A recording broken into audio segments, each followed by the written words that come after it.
Alors, bonjour et aujourd'hui, nous allons discuter les pronoms lui et leur. Et heureusement, c'est presque la dernière leçon pour les pronoms. Nous avons déjà étudié i et en et me, te, nous, vous, le, la, les et finalement, nous arrivons aux pronoms lui et leur. Alors, donc nous allons discuter quatre choses, la différence entre un objet direct et un objet indirect. Nous allons examiner exactement lui et leur et ce que ça veut dire. Nous allons contraster la différence entre lui, leur et i. Et finalement, il faut toujours parler de la position qui est la même position que les autres pronoms. Ok, alors, commençons.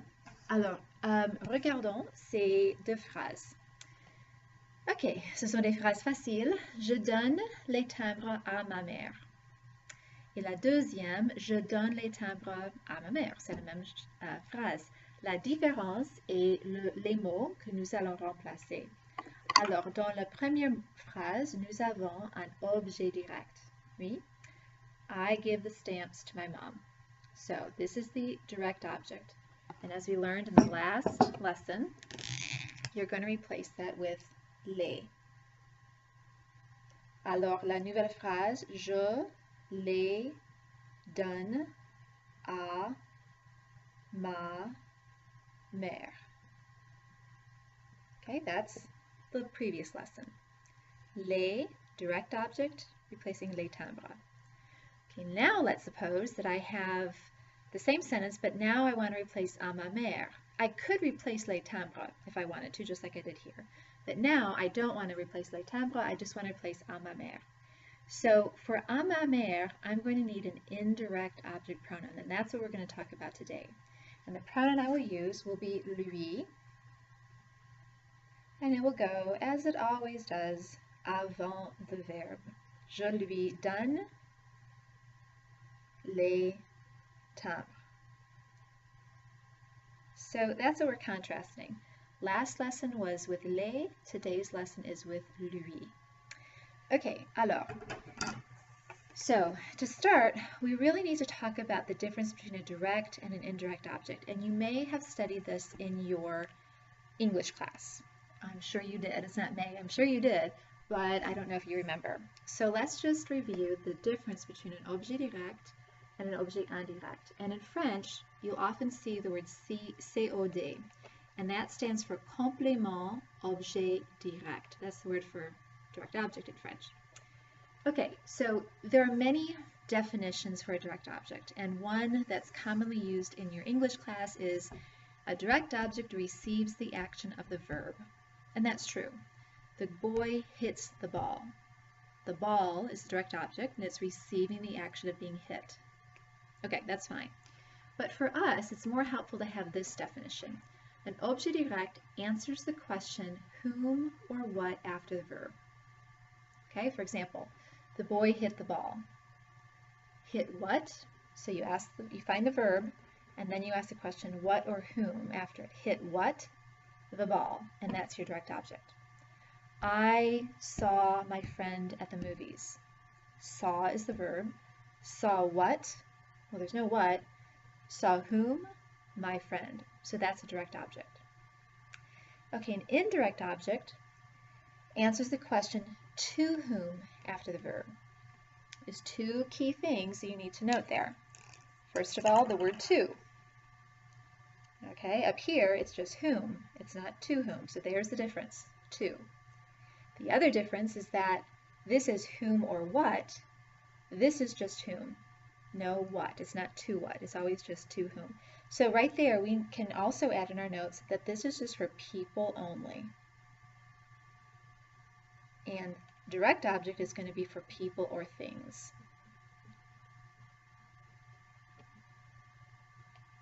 Okay? So again, it's very important that you know the difference between direct object and indirect object. Another thing just to be aware of is that not every sentence is going to have a direct or indirect object. For example, I could say, I'm going to move this back a little bit so maybe you can see this better. I could say, I Went to the movies yesterday. Went what? No answer. Went whom? No answer. There's a where, I went to the movies, and there's a when, I went yesterday, but a direct object is just what or whom. So don't think that every sentence has a direct object, that any thing you hear in your sentence like movies must be a direct object. It has to answer the question what or whom. Okay?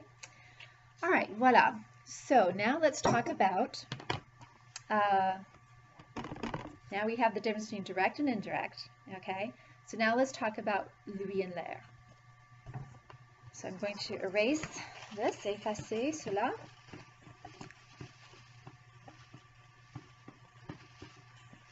Okay, so let's talk about les objets indirects. So now we're going to make a list of our indirect object pronouns. Okay, les compléments, I really should put in the word complément. That's what the French would, I guess, say. Les compléments objets directs, les pronoms compléments objets directs. All right, so here's the list. We're going to have me, te, lui, nous, vous, leur. Now, hopefully you're saying to yourself, well, wait a minute, we had me, te, nous, vous last lesson on direct objects, and we had me, te, nous, vous when we did reflexive verbs. So how come they're showing up so much? And they can act as several different kinds of pronouns. So when me is a reflexive pronoun, like je me lave, it means myself. When me is a direct object, it means me. Elle me voit, she sees me. But as an indirect object, it's going to mean to me. Elle me parle, she speaks to me. Te is going to mean to you. Lui is going to mean to him or her.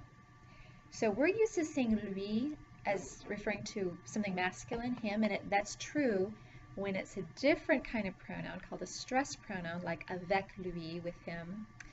But it can, in this case, as an indirect object pronoun, mean her. C'est un peu bizarre, mais voilà. Okay, nous will mean as an indirect object pronoun to us, vous to you, and leur as to them. So do you notice that? To. When you have this word acting as an indirect object pronoun, you have to translate it as to something. For example, elle nous parle. Now you might be thinking, well, nous, that could mean we, it could mean you, it could mean to you, or to us, excuse me. Let me repeat that. It can mean we, it can mean us, and it can mean to us. So how do I know when it means to us? Well, you just have to be logical. She speaks we, that doesn't make sense. She speaks us, no, she speaks to us. So you just kind of have to play around with the sentence until it makes sense. So because to us makes sense, you know that it's acting as an indirect object. That's only going to be an issue with nous, vous, me, te, where they can also mean other things. But with lui and leur, it will be very clear. Je lui donne mon adresse. I give him my address, like email address. So I give to him my email address. So to him, it must mean to him.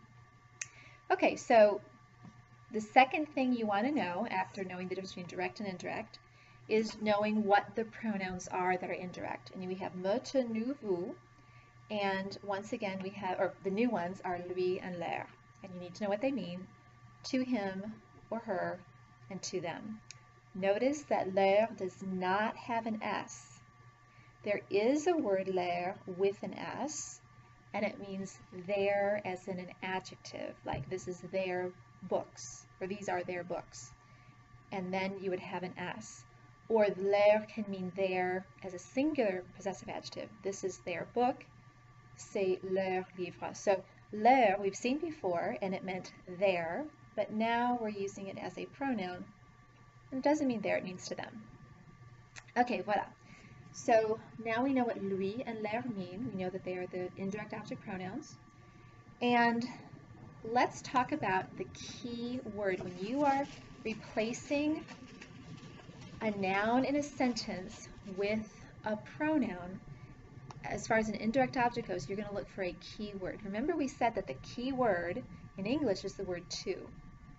To me, to you, to him, to her, etc. That's what the indirect object pronouns translate to. So we need to be good at finding the word to in our French sentences. And what is the word to? A. Or a form of a, right? It could be au, something like that. So, je parle à mon ami. Now this is a key word, it's a clue, it's a big clue that I need a direct object here. Because à plus a person, to a person, that is an indirect object, and I'm going to replace it with lui. Je lui parle. So I might put in my notes that lui and leur are going to replace a plus a person or a plus more than one person, people. Okay, so we want to be sure we know a. We want to highlight, we want to circle, we want to start with red pen or something, because a is going to be the key indicator if we have it followed by a person that we need an indirect object in that sentence. Okay, so a, big word, big important keyword. Okay, next thing, notice that we're talking about a plus a person or people, not things. That's important because the next thing we have to do is compare and contrast lui, leur versus e. So remember about 2 weeks ago, we were talking about using the pronoun e. And we said that e replaces any preposition, but especially a, plus a place or a thing. À la plage, à la question, au cinéma, etc. So the difference between lui, leur, and e is the difference between place and thing versus person. They both have in common that they use a, that's what they have in common, but what they have different is that lui and leur is for people or person. Okay, so you got to look really carefully at the sentence. So let's try an example. Je vais à la plage. You should recognize this because we practice this sentence a lot. So à la plage, a plus a place will be replaced with e. So j'y vais. Right? J'y vais. But if I had je parle à mon copain, now I have now I have a plus a person, so I'm going to replace it with lui. So now my sentence will be je lui parle. I speak to him. D'accord? So you want to get really good at looking for a and then looking for the word next to a and deciding if it's a person or a place or a thing. Let me show you another example. Je réponds à la question. Je réponds au prof. Okay, a, and we know that this is really a, right? So, à la question. Is la question a person? No. So I'm going to replace this with e. because remember, E replaces a plus a place or a thing. It doesn't have to be a place, it can just be a thing. So I answer the question. So how do I say I answer it? I'm going to say j'y réponds. Je réponds au prof. A plus a person, so that's lui. So I will say je lui réponds. So these two sentences were very similar. The only difference was that after the word a you had a place and after the word a you have a person, and that's going to change the pronoun that you use. And if you're wondering why there's an a there just is. Répondre means to answer, and you always answer to somebody in French. There's just certain verbs that always use a, even though we would not in English, but in French that's one of them. You always answer to a person or to a thing. You answer to the question, you answer to the teacher or something like that. D'accord? Okay, bon. So we have talked about what a direct object, indirect object is versus a direct. So indirect answers to whom after the verb. We know that the indirect objects in French are me, te, nous, vous, but especially lui and leur, meaning to him or to her and to them. And then, since a is the key word for to, we want to be careful that we don't confuse it with e. E is used for places or things, and lui, leur is used for people only. Then finally, la position. And you know this, I really don't need to show it to you, but we know that we have regular sentences. Je lui parle, I speak to him. We have passé composé sentences. Je lui ai parlé, I spoke to him. We have infinitive sentences. Je vais lui parler, I'm going to speak to him. And then we have commands. Parle lui, speak to him. Ne lui parle pas, don't speak to him. Before the verb, before the helping verb, before the infinitive, after, the only time we say after the verb in a command, back before the verb. Okay, let's be sure we know how to handle the passé composé. So let's kind of zoom in on the passé composé. And what I'm going to write in our notes is that passé composé, when you have a sentence in the passé composé, there is no agreement between the past participle, I'll put pay there, and an indirect object. And an indirect object. Now the only reason I need to say this is because in the last lesson we said there was agreement between, in the passé composé, between the pay and the direct object pronoun. So I probably should put pronoun here. So let's contrast that. In the last lesson we said that if we had sentence like je les ai vus, I saw them. Okay, let's suppose you're at the movie theater, you see your friends, and you say, you go home and tell your parents, oh yeah, I saw them at the movie theater. Them.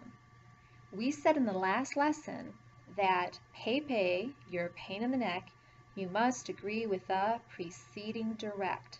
So when a direct object comes before the passé composé, you have to show agreement. So we would put an S, not because of je, the subject, because of the direct object. Okay, so now we want to make a sentence and we want to say, and I talked to them. I saw my friends at the movie theater and I talked to them. So here I have a plural pronoun, remember, because leur means to them, and here I have a past participle. So question, pay, you're a pain in the neck, you always agree with the preceding direct, not indirect. So because this is an indirect object, there'll be no agreement. So I won't have to do anything, I'm done with the sentence. Okay, but that's really important that you distinguish between a direct and an indirect object. Okay, direct gets agreement, indirect does not get agreement. All right, how about this? If you have a sentence like il m'a vu, he saw me, and I'm a girl, we're talking about me, he saw me. Me is a girl, it's referring to me, so I would have to add an right here. Pei, you're a pain in the neck, you must agree with the preceding direct. Now I want to say he talked to me. Il m'a parlé. Pei, you're a pain in the neck, you must agree with the preceding direct, but that's not direct, it's indirect. We don't say he talked me, we say he talked to me. So that's acting as an indirect object there, so no agreement. The same word, the very same word, but no agreement. You won't see this too often. We won't really spend a lot of time on tests or quizzes with this distinction because that's pretty fine-tuning things, but you should be aware of it, okay? So with our indirect object pronouns, you want to be aware of the verbs that take a. Because we said that the key word is a. So let's think, and I'm not going to make it a list that's exhaustive of all the verbs that can use a, but let's just think of the basics.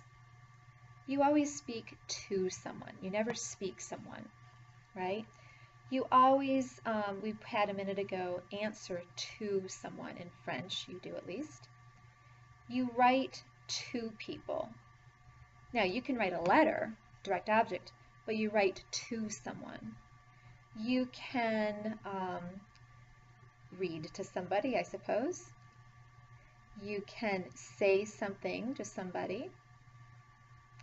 Now again, these verbs especially, it's not that they only get indirect objects like that one, but frequently they're going to get indirect objects. Téléphoner always has an a. Maybe I should put a little asterisk about next to the ones that always have a. So you always telephone to somebody in French. Another one, envoyer. Frequently you send something to somebody in French. You can send a letter, that's a direct object, and you send the letter to someone. There's your indirect object. So these verbs are going to use direct and indirect, depending on what you're saying. Un autre, obéir.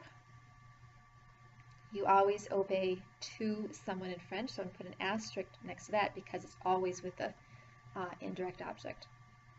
Okay, so like I said, these are not the only verbs that use indirect objects, but they're frequently used with indirect objects. Let me add one more. Prêter, you usually loan something to somebody. Demander, to ask. You usually ask something of someone or to someone in French. Je lui demande $5. I asked him for $5. You have to ask to him in French. So that's always going to be a. Okay, so that's a long video. Je regrette. Et c'est très important, n'est-ce pas? Okay, alors, au revoir.